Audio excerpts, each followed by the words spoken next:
죽는 날만 기다린다 보고 싶은 자식 향한 외로운 거짓말. 바꾸지 마. 그냥 내비둬. 점심 식사를 막 마친 지난 2월 17일 일요일 오후. 거실에 있는 텔레비전 채널을 바꾸려고 리모컨을 짚는 순간 날카로운 목소리가 날아왔다. 203호 입소자인 93살 정숙 희가명 할머니였다. 숙희 할머니, 오늘 전국 노래자랑 하는 날인데 보던 것만 보시지 말고 말을 마치기도 전에 할머니가 다시 버럭 소리쳤다. 됐다니까 그냥 둬. 요양원 거실 텔레비전은 1년 365일 채널 100번에만 맞춰져 있다. 채널 이름은 이벤트 TV. 유행 지난 트로트와 자연 다큐멘터리만 반복되는 채널이다. 그래서인지 이날도 노인 4~5명이 텔레비전 앞에서 졸다 깨달을 되풀이했다. 전국 노래자랑을 보자는 기자, 말에 잠시 활기를 찾는 듯 했던 거실은 숙희 할머니의 호통에 썰렁해졌다. 숙희 어르신은 꼭 100번 이벤트 TV만 보셔. 채널 바꾸면 큰일 나. 동료 요양보호사가 속삭였다. 숙희 할머니는 갈색 소파에 앉아 굳은 얼굴로 텔레비전을 응시하고 있었다. 예민하고 까칠한 성격 때문에 요양원 사람들은 숙희 할머니를 엘사 얼음공주라고 불렀다. 할머니는 웃지 않는다. 좋다는 표현도 한 적이 없다. 항상 입을 앙다물고 싸늘하게 사람을 대했다. 요양보호사들도 굳이 그런 할머니를 건드리지 않았다. 할머니는 요양원의 일과를 사사건건 감시하고 참견했다. 물통 물이 미지근하잖아. 소파 좀 제대로 닦아주게. 건더기가 너무 많잖아. 화장실 바닥 물 좀 닦아. 화장실 수건 축축해. 찢어지는 듯한 목소리로 짜증도 냈다. 어쩜 저렇게 매사 부정적이고 예민한지. 아들도 안 찾아오잖아. 숙희 할머니가 짜증낼 때마다 요양보호사들은 뒷담화로 서운함을 달랬다. 할머니가 언제부터 요양원 생활을 시작했는지, 입소하기 전에 무슨 일을 했는지, 아들은 왜 찾아오지 않는지 요양보호사들은 알지 못했다. 할머니는 속내를 꺼내 보인 적이 없다. 저 선생님이 인사를 안 해. 원장한테 이야기 좀 해. 2월 24일 일요일 숙희 할머니의 기저귀를 교체하고 돌아서는데 할머니가 다른 요양보호사에게 기자를 고자질했다. 방금 전 인사를 한 터였다. 어르신, 제가 아까 인사드렸는데. 억울한 표정으로 이야기했지만 소용없었다. 됐어, 저리 가. 숙희 할머니는 꼴보기 싫다는 듯 기자를 밀어내며 짜증을 냈다. 쾅. 기자 역시 서운한 마음에 화장실 문을 거칠게 닫고 말았다. 그날 퇴근 무렵 숙희 할머니가 손짓하며 기자를 불러 세웠다. 내가 오늘 아침에 이야기한 것 때문에 성났어? 평소와 달리 눈치를 살피며 조심스레 묻는 할머니가 낯설었다. 그럴 리가요. 아침에 하신 말씀은 다 잊은걸요. 마음에 남은 게 없다는 기자에게 할머니는 내가 인사하는 걸 엄청 중요하게 생각해. 나는 인사만 잘하면 되라고 부드럽게 답했다. 어르신, 제가 죄송해요. 앞으로 인사 더 잘할게요. 그렇게 답하는 순간 얼음 같던 숙희 할머니의 두 볼에 눈물이 주르륵 흘러내렸다. 할머니는 젖은 목소리로 이렇게 말했다. 인사라도 안 받으면 정말 비참해서 그래. 내가 아무것도 아닌 것 같아서 인사만 해줘. 숙희 할머니가 감정을 드러낸 건 그날이 처음이자 마지막이었다. 숙희 할머니가 텔레비전 채널을 독점하고 요양원 일에 사사건건 참견하며 사람들을 차갑게 대하는 이유를 비로소 알 수 있었다. 할머니는 그런 행위들을 통해 자신의 권위를 확인하려 했다. 바깥 세계에서 쉽게 드러내던 욕망과 의지가 완전히 차단된 요양원 공간에서 권위는 할머니가 자신의 존재 가치를 스스로 수긍할 수 있는 유일한 수단이었다. 울리지 않는 전화. 숙희 할머니는 처음부터 가시돋쳐 있었을까?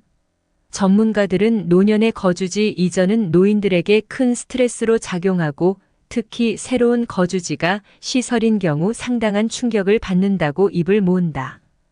이동 스트레스 증후군이다. 시설에 적응하지 못하는 노인들이 불안과 혼돈, 우울과 외로움을 겪게 되는 증상이다.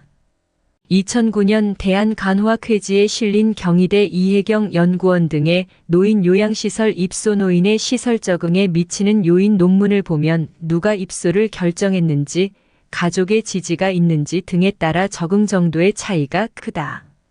한국의 65살 이상 노인 10명 중 1명이 치매를 앓고 2.1%인 15만 6,435명이 요양원에 입소해 있는 지금 대부분의 노인들은 돌봐줄 사람이 없어서 40.5% 친인척 등 타인에 의해 56.8% 입소가 결정됐다고 했다.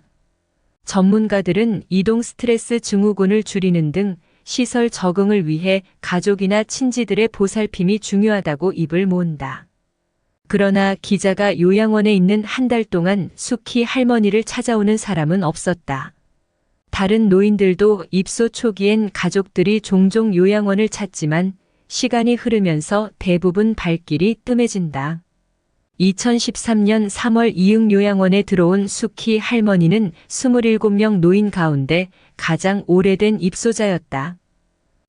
기초생활수급자여서 요양비 전액을 국가에서 지원받는 숙희 할머니는 평소 노인들이 자식, 며느리, 손주 등 가족 자랑을 할 때도 무표정이다. 다리가 불편해 장기요양보험 3등급을 받았지만 인지 능력은 탁월한 할머니였다. 6년간의 고독한 요양원 생활에서 상처받지 않기 위해 스스로 얼음성을 쌓고 고립과 배타적 권위를 선택한 것일지도 모른다. 불안과 혼돈, 우울과 외로움을 견디려는 노인들의 노력은 이응 요양원 근무 한 달 내내 여러 장면으로 목격됐다. 86살 신옥희가명 할머니는 휴대전화를 들여다보는 것으로 하루를 시작했다. 오키 할머니는 까만색 폴더식 휴대전화를 매일 머리맡에 두고 매만졌다. 휴대전화는 할머니가 바깥 세상과 연결된 유일한 끈이었다.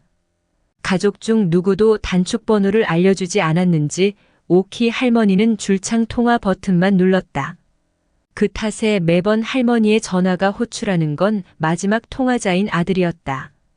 둘째 딸 숙자 가명한테 전화 좀 걸어줘.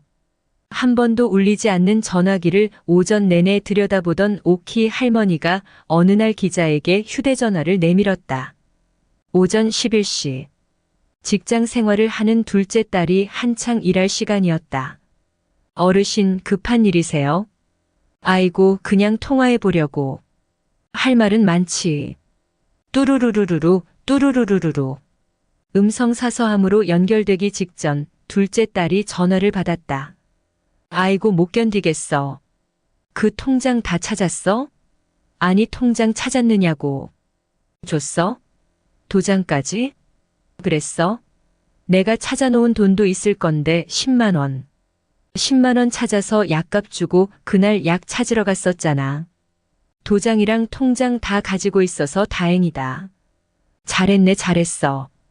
다짜고짜 통장과 돈의 행방을 물으며 몇 번이나 같은 질문을 반복했지만 둘째 딸의 대화는 2분을 넘기지 못했다. 이렇게 특별한 용건 없이 전화를 하니 2번 중 1번은 전화가 연결되지 않았다. 자주 전화를 하고 수시로 여닫아서 오키 할머니의 휴대전화는 자주 방전됐다. 그런데 오키 할머니는 스스로 휴대전화를 충전할 수 없었다. 일주일에 한 번 며느리가 다녀가는 날이 되어서야 며느리가 가진 충전기로 꺼진 전화기를 다시 켤 수 있었다. 며느리가 다녀가고 45일이 지나면 할머니의 전화는 다시 먹통이 됐다. 그러면 할머니의 불안 증세는 극심해졌다. 꺼진 전화를 연신 여닫고 충전을 해달라고 떼를 쓴다. 기자가 충전을 해주려 했지만 요양원 사람들이 말렸다. 지담쌤 하지 마요. 할머니가 너무 자주 전화해서 그래. 가족들이 때가 되면 와서 충전해주니까 그냥 둬요. 27명의 요양원 입소자 가운데 휴대전화를 가지고 있는 이는 오키 할머니와 84살 최연실 가명 할머니 2사람밖에 없었다. 하지만 2사람의 전화는 울리는 일이 거의 없었다. 과거에 갇힌 노인들. 가족을 그리워하는 건 95살 박혜자 가명 할머니를 따라올 사람이 없었다. 우약고 손자 언제 오나 언제 오나. 아들 안 왔지? 우약고. 혜자 할머니의 세상은 요양원 안에서도 오로지 아들과 손자 며느리 뿐이었다.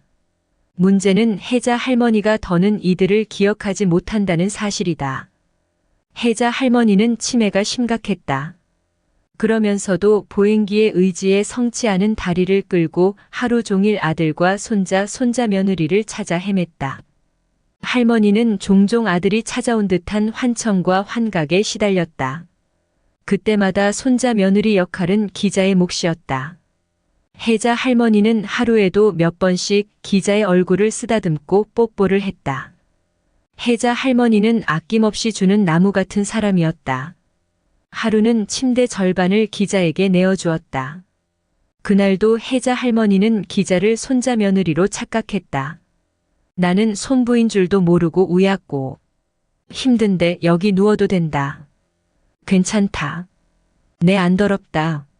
내 귀찮게 안 할게. 여기가 우리 집이 아니라서 재워주진 못한다. 우리 집 가면 좋아할 긴데 죽을 수도 없고 집에 갈 수도 없고. 혜자 할머니는 간절했다. 말썽 부리지 않겠다며 엄마에게 매달리는 아이처럼 애원했다. 요양원 일이 산더미 같이 밀려 있어도 할머니를 두고 일어설 수가 없었다. 할머니가 내어준 절반의 침대에 잠시라도 누워 손자 며느리인 척 신용했다. 요양원 노인들에겐 개인 소유물이랄 게 없다. 물통과 칫솔, 속옷 정도다. 이런 노인들에게도 소중한 물건이 있었다. 가족 사진이다. 어느 날 출근해 보니 86살 명희숙 가명 할머니의 침대 옆 바닥에 앨범이 펼쳐져 있었다. 대부분의 노인들은 머리맡에 가족 사진 한 장이 전부였지만 희숙 할머니는 두꺼운 앨범 한 권을 통째로 들고 요양원에 들어왔다. 앨범은 늘 침대 옆 사물함 서랍 아래칸에 들어있었다. 할머니는 수시로 앨범을 넘겨보며 이런저런 말을 했다. 그러던 앨범이 바닥에 펼쳐진 걸 보면 전날 오후에도 바닥에 앉아 서랍 속 앨범을 꺼내보다 저녁 6시 소등을 알리는 요양보호사의 목소리에 앨범을 바닥에 둔 채 잠들었다는 걸 알 수 있었다. 펼쳐진 앨범 양쪽에는 8개의 사진이 채워져 있었다. 5살 남짓한 딸과 젊은 희숙 할머니. 희숙 할머니와 팔짱을 끼고 수줍은 표정을 짓는 아들은 할머니를 보러 오는 막내 아들과 닮았다. 여행지에서 찍은 것으로 보이는 할머니의 사진은 자주 꺼내본 탓인지 비닐 안에 거꾸로 놓여 있었다.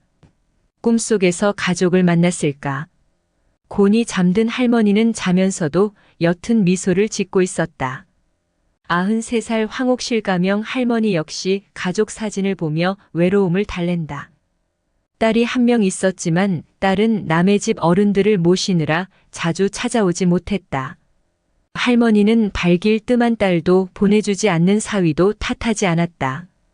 우리 손자 며느리가 내가 여기 와 있으니까 얼굴 못 보니까 사진이라도 해드려야겠다고 해준 거예요.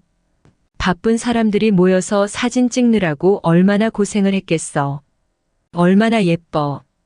옥실 할머니는 손자 며느리 칭찬을 하면서 딸과 사위, 손자 며느리가 함께 찍은 사진을 닦고 또 닦았다. 설날만 기다리는 노인들. 오늘이 며칠이요?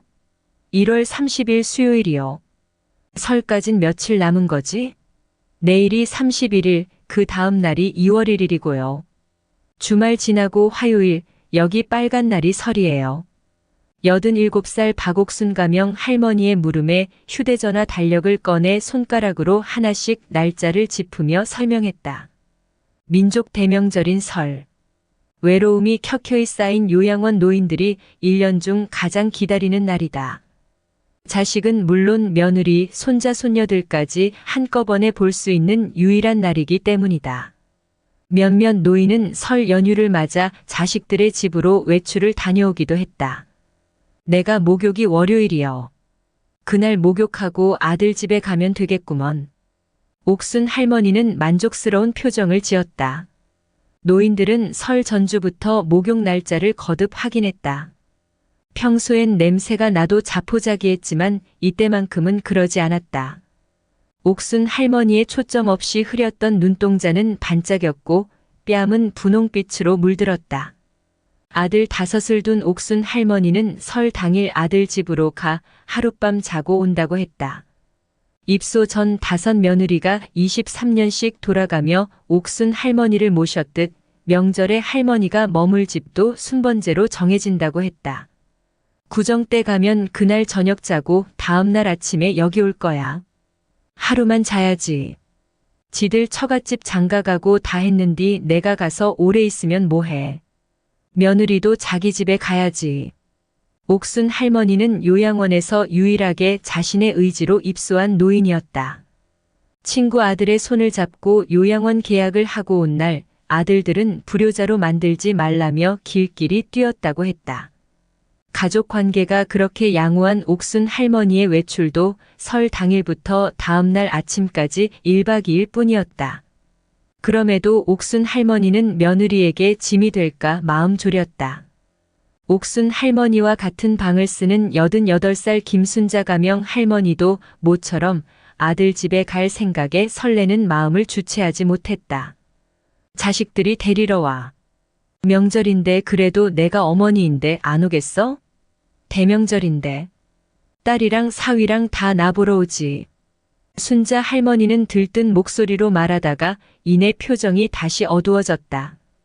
그런데 자식들이 여기 더 있으라고 할 거야. 여기 있는 거를 좋아하잖아. 오늘은 특별히 보호자들이 많이 오는 날이에요. 방 온도 조절 잘 해주고 기저귀 케어할 때는 환풍기 켜놓으세요. 벽에 뿌리는 향수도 방마다 뿌리고 호라비 냄새가 나잖아. 참 어르신 마시는 물통도 바로바로 갈아주세요. 그리고 명찰도 잘 차고요. 설 전날인 2월 4일 아침 회의는 요양원장의 지시로 시작됐다. 가족들이 많이 찾아오는 데다 사회복지사와 간호사가 모두 휴무라 원장을 포함한 요양보호사들 모두가 바짝 긴장한 상태였다. 가족들이 방문하면 요양보호사들의 일은 23배로 늘어난다. 가족들이 찾아올 때마다 굳게 잠긴 철문을 열어야 하고 부족한 보호자 의자를 이 방 저 방을 뛰어다니며 공수해야 한다. 노인들에게 줄 과일을 씻거나 깎는 일도 요양보호사 몫이었다. 어린 손자 손녀가 오기라도 하면 장난감도 꺼내줘야 했다.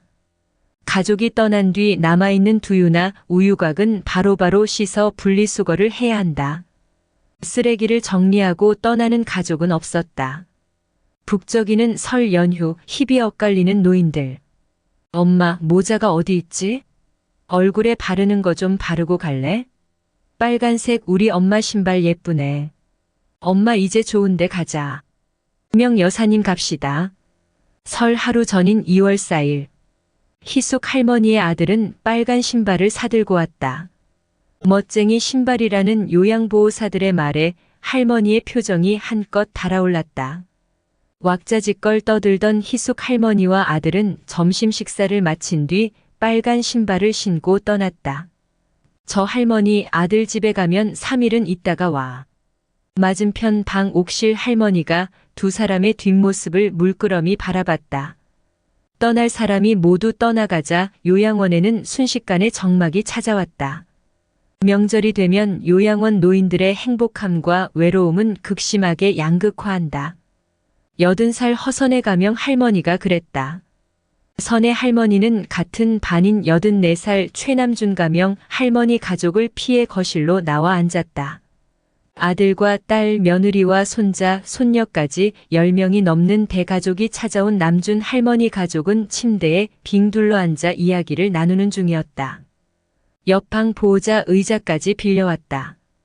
평소에는 온종일 꼼짝 않고 누워있는 남준 할머니는 어느 때보다 활기찼다. 머리가 흔들린다.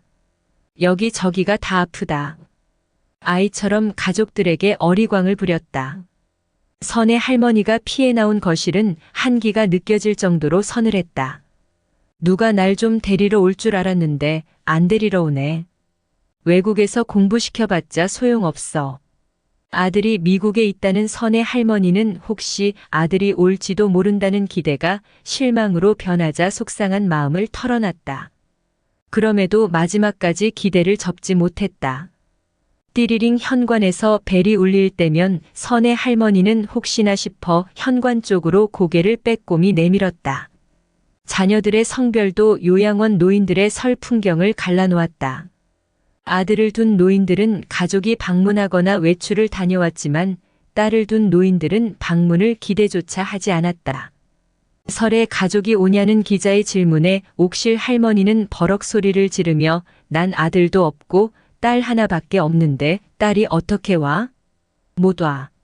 오늘은 음식 만들어야지. 내일 아침에는 제사 지내고 어쩌고 어떻게 와라고 했다. 옥실 할머니는 딸을 대신해서 하는 변명이 민망했는지 화로 그 민망함을 숨기려 했다. 그 사이 다른 할머니의 두 아들은 아내와 함께 요양원을 찾았다. 외로울수록 강해지는 노인들. 나 잡아주지 마. 계속 잡아줄 거 아니면. 화장실로 가기 위해 일어서던 옥실 할머니가 정색하며 기자의 손을 뿌리쳤다.